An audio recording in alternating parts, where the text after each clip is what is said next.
Good evening, members. I think it's 6:30 and we'll open the meeting. Good evening and welcome to the first meeting of the Crime and Disorder Joint Scrutiny Committee. My name is Julia Levy and I'm the Democratic Services Team Leader at Basingstoke. I will open the meeting until the committee appoints a chairman for this meeting. So I'll just run through some general housekeeping for this evening. Fire evacuation procedures. There are no fire alarms scheduled for this evening. Therefore, if the fire alarm sounds, please evacuate the building immediately. The fire exits are located at the rear and side of this room. Go down the stairs and meet in the War Memorial Park. Just to note, please, that this meeting is being webcast live. And could all members please put their mobile phones on silent or turn them off for the duration of the meeting. Okay, so if we move to the agenda, the first item on the agenda is apologies for absence and substitutions. I have 4 apologies from councillors Collett, Crawford, Newell and Sherlock, and I have 1 substitution, which is Councillor Jones, who's replacing Councillor Crawford.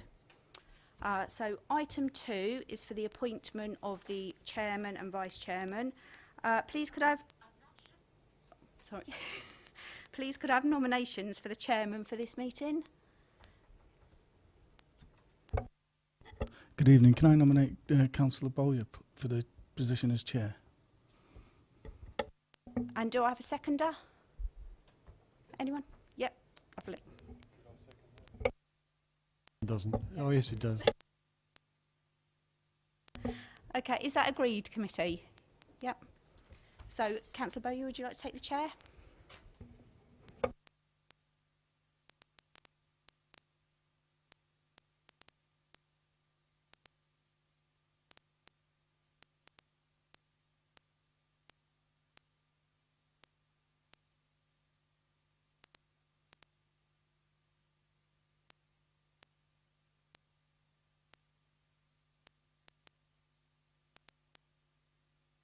Thank you, everyone.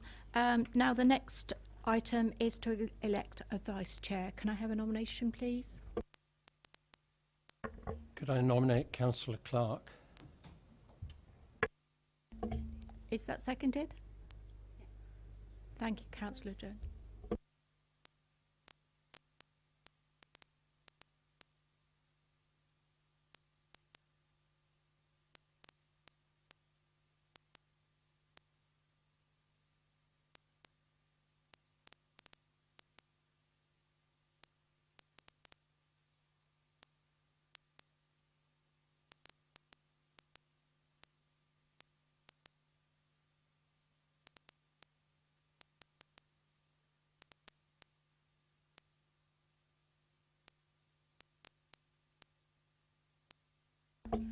Do I have any declarations of interest? No. And are there any urgent matters? No, thank you. So, agenda 5, could I call on Councillor Tate to give us his report, please? Thank you, Chair. Good evening, committee. This is the first meeting of the Scrutiny Committee, and obviously it comes therefore at the end of the first year of operation of the Joint Community Safety Partnership. By way of what I propose is that I'll just give a brief overview and introduction from a chairman's point of view, and then James Knight, who works within the Community Safety Partnership, will take you through some of the body of the report and any highlights, or in fact lowlights that go with that come out. And then after a brief summing up, frankly, we'll be willing to take questions, and obviously we have our colleagues from the police here as well to take any questions as required. So, talking about this year with the CSP, as a starting point, I think it is a very positive initiative, and the overall performance assessment from the review of it is that there is green status on all the key activities that have gone on during the year. And then when we go into some of the detail, you'll see there's some variance. But I think the general points that I would like to make as a chair, which has just come off this, is that it's been a very positive experience, I think, for everybody involved with the Community Safety Partnership. It's proven to be a forum that has delivered, both in the results against its orbit, but also has begun to think about how it can improve itself, how it can develop, and how it can move on. And the introduction of a number of new partners within the partnership in the operating level, whether it is groups like probation or whether it's fire or health, mental health, these are all areas where the partnership is bringing people together, which can, in my opinion, only enhance the outcome and the outputs of this committee in the future. So the partnership, I think, has got off to a good start in terms of its performance and its learning about itself and how it can improve. And as a chairman, I think that there are a couple of events that have come out of this in the year that have really, I think, on the one hand, opened my eyes, but also, I think, made people very, very positive. Whether it is the use of the youth court system, or whether it is the police cadets and how they've been involved with policing and developing themselves. You know, the ability to involve young people, particularly in issues of community safety, I think is really very important in terms of the self-esteem that gives the individuals, but also in terms of how that creates peer pressure around young people to develop both their self-esteem and also their abilities. And whether it is something as simple as a football camps, which I know happen in some of the areas, or whether it is something more sophisticated like youth courts, whatever we are doing, particularly with the younger people, I think has to be of advantage to the community generally. So those have been very positive highlights. In terms of lowlights, I think there are a couple of issues still that need to be developed further. The two that I would probably draw attention as a chairman to, one is that it will come out in terms of some of the crime recording and how the data is used, that we learn from the experience we have this year, and that will come out, I'm sure, in the individual reports. But secondly, that the domestic homicide review system that we are currently using, or where we are with domestic homicide review, is being not really good enough for various reasons. And it's not particularly to do with the partnership, but it's a fact that we're still have one pending item as a domestic homicide review, which needs to be dealt with. And the learning experience from that is that, frankly, we need to do better in terms of managing a difficult situation. It is not something that affects the public, and I think it's something that we need to be very clear about how we respond when we have resource or when we have a difficulty that needs to be resolved. So there are learning points on the negative side as well that we can take from this year's performance. So rather than sort of go on and on about that, I think what the best thing to do at this stage is to let James take you through the paper in terms of the more detailed statistical evidence, and then I'll sum up and come back to you from there. James? Thank you and good evening. I'm really going to start on page 7 with the crime data and just draw your attention to the report that we put all the data. So when we talk about Safer North Hampshire area, we have combined Hart, Rushmore and Basingstoke's data together. So if I take you through total crime, we've taken the data from Hampshire Police, a system called the Business Objects, and that's a repository where all crime data is put together for performance reviews. 2014-15 total crimes, 17,854 crimes, and when compared to this past crime year, it's gone up 20%.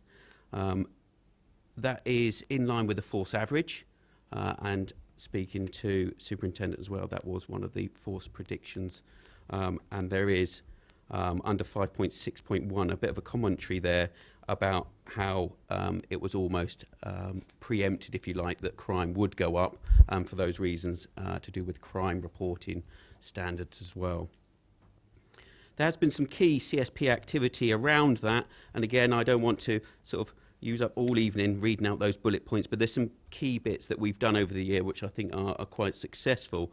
One of those is having council and police in the same building in all 3 districts now.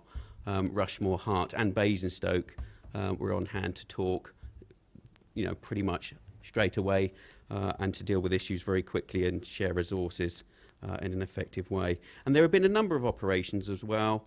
Operation Stronghold, focusing on rural crime. There's been focus on burglaries, fear of crime. Think Safe programs around educating our young people about the consequences of crime and their actions. Community Safety Awards is a real positive, recognising good work across the 3 districts as well. And then really celebrating some of the partnership ways of working together in the many forums that we operate under, and just a few of them. We attend neighbourhood watch meetings, community meetings, town centre meetings, and tactical planning meetings, and morning prayers, where we all get together, discuss what's gone on over the last 24 hours and share how we're going to work through those issues. Next one I'd like to talk about is 5.7, and these are still from crime data but broken down a little bit more. Drug offences, trafficking, we see a reduction there, 75%. Possession of drug is down 43%. All crimes involving drugs is down 25%. And then we've got a couple of red ones there with increases. Alcohol-related offences up 43%, and all crime involving alcohol and drugs up 34%. Some, again, key CSP activity around these areas. There is early intervention programs in schools, housing panels set up in each of the local authority areas. There is outreach services engaging at the events, and strengthening links with our health sector and our clinical commissioning groups, representatives at the VOG. Now, the VOG is the Vulnerabilities Operational Group, and if I very quickly explain what that is, it's a partnership forum where professionals come together, housing, local authorities, environmental health, and discuss hotspots, crime trends, and those at risk of harm. And we discuss, in a partnership approach, what the issues are. We share our information and create an action plan. Youth offending at 5.8. We talk about the first-time entrance into the crime system, and there is a 5% change there, from 92 up to 97. That's an area we're still working on data analysis in more detail, but at the moment we don't have any more detail to report on that one. And the other major area that CSP works on is antisocial behaviour, 5.9. Again, we have looked at the reports of antisocial behaviour reported to the police, and can see a 14% reduction there. And whilst there is lots of work that goes into case conferencing, dealing with neighbour disputes, etc., there is a little bit of commentary again at 5.9.1 that talks about that one of the issues could be down to the more effective reporting of crime, and so it would take it away from incidents of antisocial behaviour. 5.10, domestic abuse crimes. We've seen an increase of 54% here. And again, activity around that, there is the Vulnerabilities Board and the operational group that I've mentioned.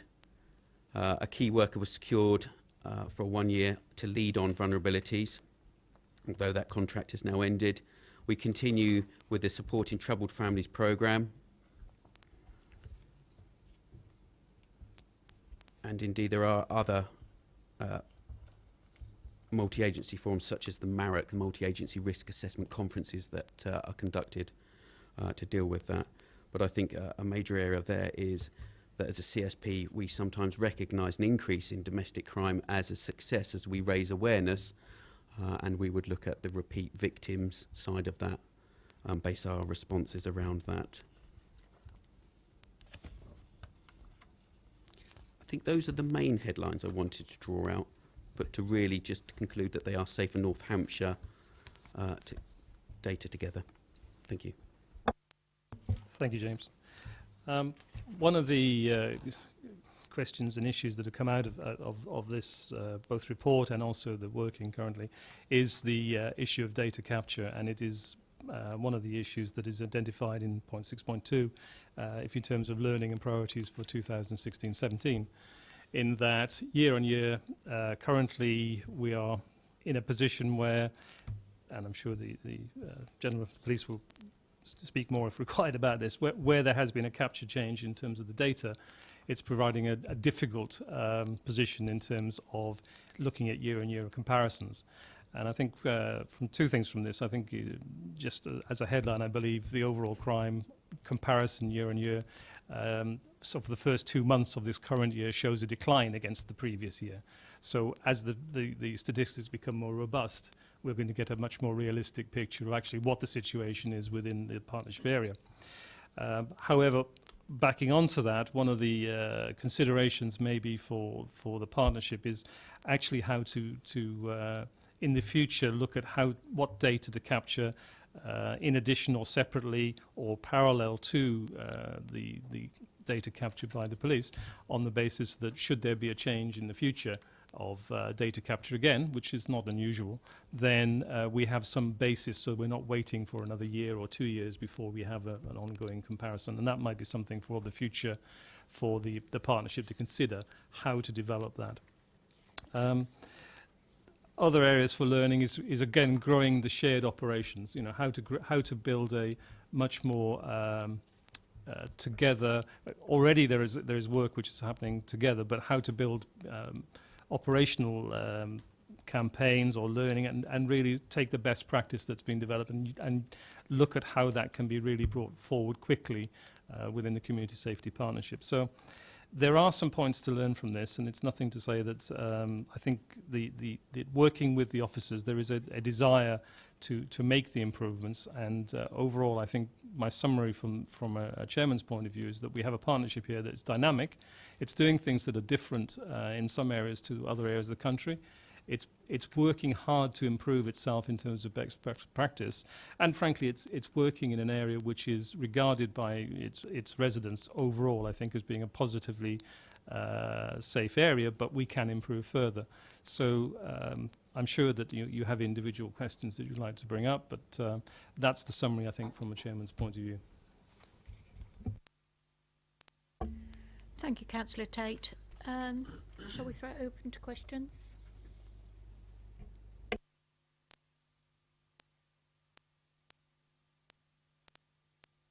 Madam Chairman, before we make any comment, I would like to hear the comments by the police on the issues identified in this report. There are issues need to be, crime recording was one of the things which is there's a bit of problem seems to be, and the second was the domestic homicide. So I would like to have some comments, then we come back on the issue, how we feel about this whole situation. Thank you. Well, good evening, everybody. My name's Paul Bartolomeo. I'm the superintendent for Hampshire County, so I oversee the local policing, the neighbourhood policing in the 11 Hampshire districts, which obviously includes this community safety partnership. And I'd endorse the comments of Councillor Tate and Mr Knight. Just to address some of the concerns Councillor Chowdhury raises. So in terms of the total crime, so a quick glance, a 20% increase would appear certainly significant to anybody. But when I start, perhaps if I can just start explaining as to why we're in that position. So last year, Her Majesty's Inspector of Constabulary looked at the way police forces record crimes. So we have two types of way of recording phone calls to the constabulary. One is an incident and one is a crime. So my house is burgled, quite clearly, a crime. I am concerned about a group of children in my road, most probably an incident, and that's how we would record both. The view was that we as a constabulary were not recording correctly some of those issues. So we've looked at the way we record, particularly antisocial behaviour, but a number of other crimes. And why we're seeing a decrease in antisocial behaviour is partly because of the good work in terms of the community safety is doing to address problem individuals, but also because we are recording more of those incidents of antisocial behaviour as crime. So to try and give a very brief example, if somebody was to say that they fear for their safety because of a group of youth, that may well be crimed now as a public order crime rather than an antisocial behaviour crime. So it would still get the same level of attention from the constabulary and from the partners, but you can see how just that one incident, we receive 2,500 calls every day, can quite quickly alter the crime recording data we have in force. And this is a national problem, a national issue that's been resolved. So we've worked hard over the last year to change our working practices, but of course what we're seeing now is it's very difficult to compare 15-16, when that's how we were recording the data, to 14-15. And so it is the same across every local authority area. But perhaps more reassuringly, one way of seeing whether we are seeing a true increase in crime or not is to look at the total volume of calls coming into the constabulary. So I mentioned that 2,500 a day. When we look at that data over the year, we are not seeing a 20% increase in calls coming into the constabulary, which would indicate that perhaps there is more people reporting to us. What we're actually seeing is a slight decrease in the number of people reporting to the constabulary. So that was the one thing about incidents and crimes. The second is where we, perhaps in some crime types, had a culture of where we would take a report from a member of the public, investigate, so do a few inquiries, and then once we're satisfied a crime has occurred, then record the crime. Well, what we're doing now is criming at the very first point, the very first instance somebody mentions there may be a crime, and then investigating it from there, which is what, as I say, every police force is doing now. So I think that at a high level it hopefully explains why we're seeing an increase in crime for this area. And as Councillor Tate said, I looked at the first 2 months of this year where we're doing the same thing we were doing in 15-16. So now we're doing exactly the same working practices we were when we changed. We're able to better compare now. And across across the 3 districts here, we're seeing an overall reduction, but just a bit more detail. Basingstoke is seeing a 2% increase, mainly down to theft, violence-related offences. Hart seeing a 6% reduction, and Rushmore seeing 2% reduction. So we're starting to see what I would anticipate we would see in terms of comparing one year to the other. That's a good one. Since Friday, there's a lot of problem happening all over the country. And what is happening to your area, maybe it's whole of Hampshire, hate crime. So how do you see, have you come across a lot of hate crimes since Friday? And if you had, what course of action have you taken till today? Thank you. I might pass over to Matt Reeves just for a local context, but at a force level, obviously we're very aware of the result and the impact that could have on some of our communities feeling particularly vulnerable. As a force, I don't believe we've seen a significant increase at all in relation to hate crime, what I call hate crime for minority communities, and a lot of work, certainly in our more densely populated areas, is being undertaken to make sure that we are engaged with individuals in those communities, particularly European communities, who may be feeling vulnerable. So as a force, I don't believe we've seen an increase. We've set in train a number of actions across the force area to make sure that we are as best as we possibly can be in terms of trying to capture some of that community tension and deal with that with partners before it bubbles over into offences being committed. But I'm well aware of some of the national crimes and national incidents that have been reported. And I was on a telephone conference only 2 days ago where we were discussing this in Hampshire, but we haven't seen an increase in Hampshire. But Matt Reeves might have something to add from a more local perspective. But that's the force picture. Thank you. I'm Matt Reeves. I'm the Chief Inspector for Hart District, and I'm pleased to say we haven't had any hate crime reported in Hart since Friday. Rushmore, there's certainly one incident reported in Farnborough that made reference to the referendum result, but the levels are pretty normal. Not that it's acceptable, but certainly no, we haven't seen that spike locally. And I think the picture's similar in Basingstoke, although I know there was one fairly high-profile incident reported that's being investigated. Thank you. Anybody else? Councillor Jones.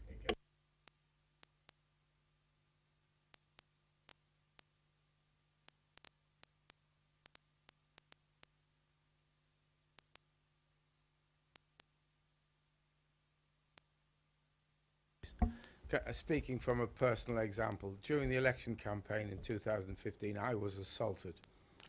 I 101'd it, and there was a follow-up, but the discovery was actually that the guy that did it had mental health problems, and I was asked, did I wish to proceed further, and I said no. Would that have stayed as a crime? So yes, that would have stayed as a crime. So only under very strict circumstances can we cancel a crime, and they are if we have additional evidence to say that, for instance, you wake up in the morning, you see your tail light on your car is smashed.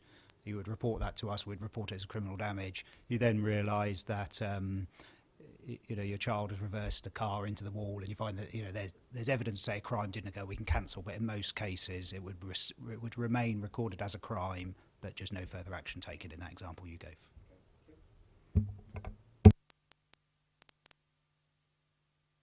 Anyone else? Councillor Tate? I just want to know, do you want me to take up the question regarding domestic homicide review? You mentioned a question regarding that, which when you asked two questions of the police. Right. One is about the domestic homicide review, which I'd like to, if you don't mind, I'll give you the answer to from the. Yeah. The domestic homicide review comment relates to we have an outstanding domestic homicide review to complete as a partnership. Now, without going into the details, which it's a long and long tail, but fundamentally the thing that's happened here is that a domestic homicide review is contracted out to be reviewed, and the first report proved to be inadequate in terms of the quality of it, and therefore it has to be redone, which clearly has put things back. And then due to sickness, then the oversight of that has delayed it further. Now, the 2 points really that are learning points from this performance. One is that the selection of an expert to undertake the commissioning of this report is now being reviewed, and in the second homicide review it's been done in a different way, which will mean we won't be using the same people to do the report in the future. So the process of how to make that selection has changed, which is a positive. But the negative still is that it also proves a slight weakness within the partnership and its resource base, in that one of the second reason why this has taken longer is that because of the sickness of a long-term sickness of the person who is due to make that oversight and bring it to the committee for signature, that has not happened.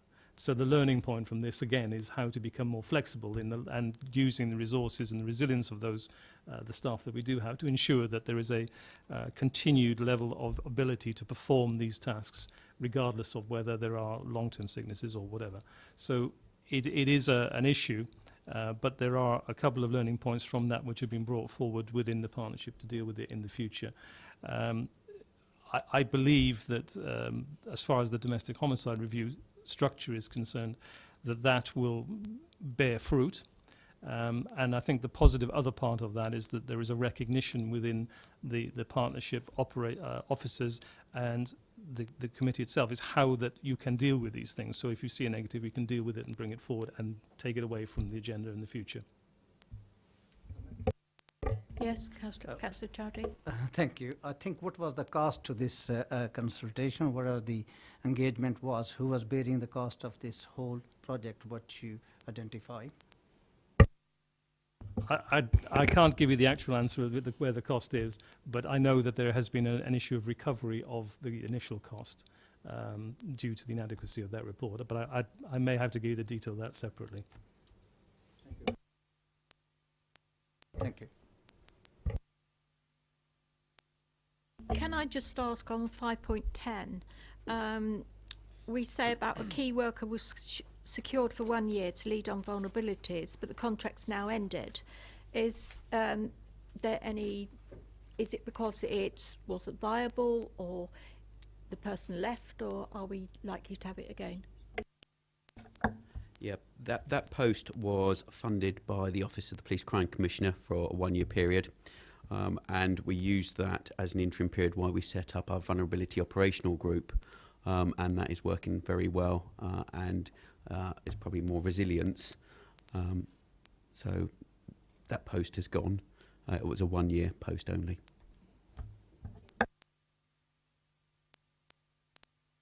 Yes, thank you, Chairman.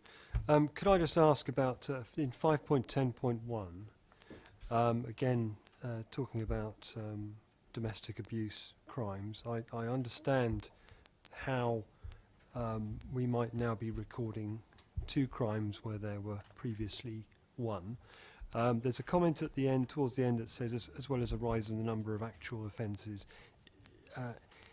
Is there any gauge? Is there any feeling for what sort of proportion of the offences are a general rise in crime rate, as opposed to the duplication of the numbers? That makes sense. I spoke to our domestic abuse lead before this meeting to ask if these figures were replicated across the constabulary area, which they are. I think it's a very valid question, but not one, I think, not one to hand I've got the data for. So I think just to make sure I understand the question is there any, are we able to tell how much of it is down to the change the way we record crime as opposed to how many new victims there are? That's the question. I don't have the data to hand now. I'm very happy to go away, try and do some research and report back. But the headline I got from our lead was that this level of increase is seen across the force area. But the question is equally valid across the force area, I might add. So I'm afraid I can't answer it here and now, but very happy to look into it and feedback. Sorry. Thank you. Could I ask about in 5.7, the alcohol-related offences, whether they relate largely, or what percentage, to late-night drinking and the policing of that? And if so, if it is a large percentage, what are the resource implications? I speak as a councillor for a rural area where there aren't great problems, but I'm concerned about the resources that go into policing the town centres particularly.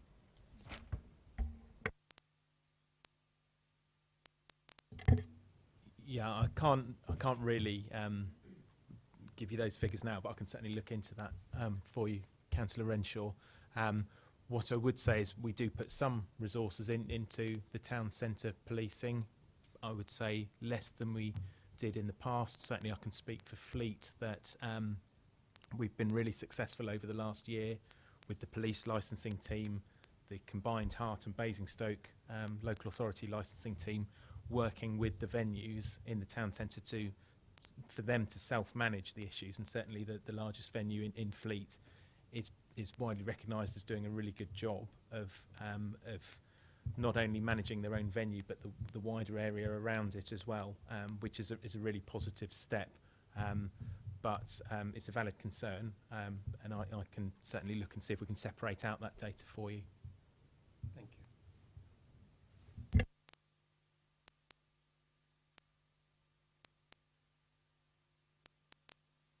Just in relation to what we call our nighttime economy policing, so it's policing the towns on a Friday and Saturday night. There is a review ongoing across the constabulary about the number of resources we put into that, and there's been a long debate about whether a police presence in those areas actually reduces the crime. Then, if it does, who should pay for it, or does it create more crime because the police are there and somebody's there to argue with. So there is a review of our nighttime economy policing, which will include this area. When I looked at this report, I did stop and pause at the alcohol-related offences, because you haven't in this area had any significant public events like Festival and Bestival on the island, which account for a significant proportion spikes in various incidents and crimes. And I'm also aware from some other work I do with the NHS that alcohol-related incidents coming into emergency departments are on the increase across the force area as well. So it does link into things I hear in other such meetings. But I've just today this afternoon was at the Strategic Drug and Alcohol Team meeting that services the whole of Hampshire County area, and this is one of the issues we have as a priority in that forum as well. And the local authority rep there is Andrew Lloyd, the Chief Exec at Rushmore, so he was in that meeting today. So there's going to be some focus on what we can do to reduce the impact of alcohol abuse and also drugs. But I did pause and say I can't think of an immediate answer to that, but there is a review around nighttime economy policing.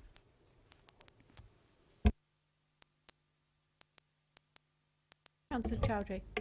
Madam Chairman, I think, I believe that we got a rough sleeper in Aldershot, and antisocial behaviour has gone up, not gone down. Obviously, the representative from the Aldershot Police Station may not be here, but you might have informations. How do you see, I had the meeting with the previous commissioner to Aldershot, and he assured me that there's going to be a pilot scheme in Aldershot to address some of the issues. We toured some of the area where the antisocial behavior is happening. So do you have on this committee, or are you going to look into that, or I have to go to my own chief inspector to look at antisocial behavior? Because what this committee's role is, can you describe me, is it come under you? So I can go to my own chief inspector, say, Karen, these are the problem, how we can address it? So what will be your role, asking you in this committee, or I have to go to my own chief inspector to deal with the antisocial behavior and rough sleeper and drugs issue and so on? Well, I am aware and have been aware for a time of the issues that are presented by homeless people in Rushmore and some other districts in Hampshire, but primarily in Rushmore. And I'm aware of the good work that's being done as a partnership to try and reduce that. We're very concerned about some of those individuals, not only because of the impact that they may present to others in terms of antisocial behaviour, but also about some of the vulnerabilities that they have and how that makes them more susceptible to certain crime, being victims of crime. So we are, as a partnership, very focused on dealing with it. If you want to know the detail and what's being done about certain individuals, then Chief Inspector McManus, the District Commander at Rushmore, is entirely competent and very aware of the issues and managing that on a local level. So I would suggest the answer to the question is, Karen, I think will give you the detail. Can I just ask you, Aldershot in particular, Army Town, whatever, is there any liaison going on with the military police in Aldershot? Because obviously a lot of the drunken things seem to be Friday night. You know, my daughter used to live right by the station, so fully aware of all that. I just wondered how you do it. Yes, I'm pleased to say that the Garrison Commander is sat in the room here and is a strong supporter of the Community Safety Partnership. So yes, we do have those strong links with the military. Yeah. Thank you, Madam Chairman.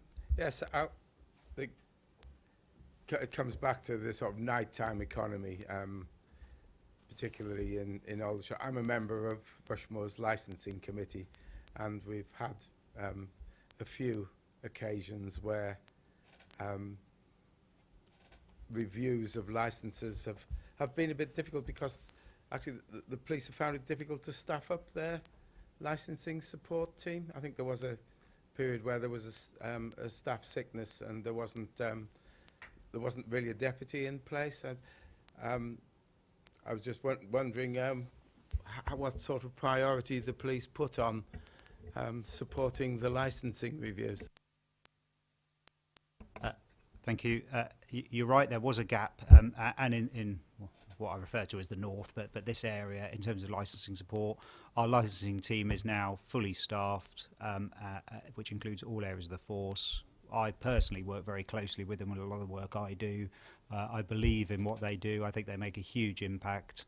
And so what may have been a dip in terms of resourcing and particular challenge of getting an officer to work in this area has been resolved. The team is fully staffed. Yeah. Thank you. Anybody else? No? Thank you very much. So I go to the recommendations. Sorry?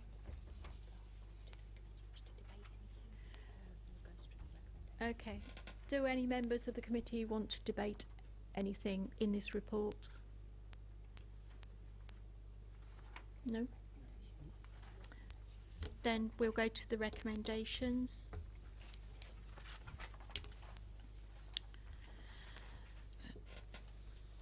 Number 2.1, it's recommended that the terms of reference for the Crime and Disorder Joint Scrutiny Committee as set out in Appendix 1 be adopted. The committee reviews the performance of the strategic CSP in relation to the discharge of its crime and disorder function for 2015/16, and the committee summarises its findings and any recommendations for the respective councillors. Are we all agreed? Thank you.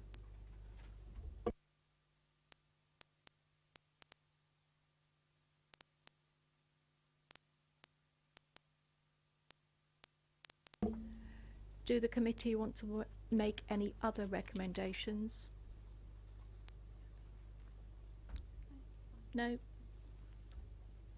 Right, I will therefore close the meeting at 19:12.